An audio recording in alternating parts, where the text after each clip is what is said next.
Primeiro, devemos saber que tudo acontece com a permissão de Deus. Então, a grande obra que Deus quer que realizemos é uma vida dedicada a Ele e que tenhamos a virtude que o agrada. Mas como fazemos isso? Que virtude devemos ter? Então, a resposta está na história de Neemias. Ele foi um homem que fez uma grande obra. Nesta história, aprendemos como nos preparar e realizar uma grande obra.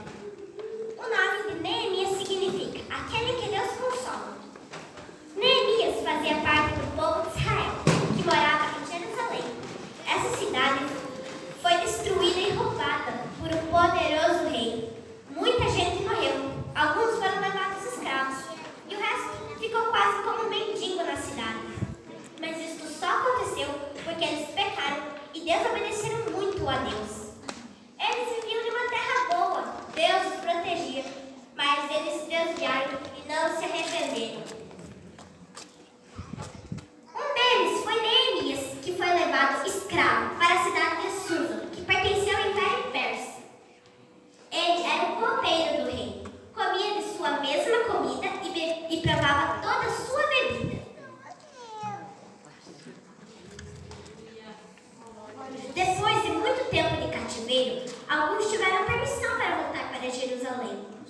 Um deles foi Anani, irmão de Neemias, que quando volta para Susa, conta a situação da cidade de Jerusalém, que estava toda destruída e que os muros estavam queimados.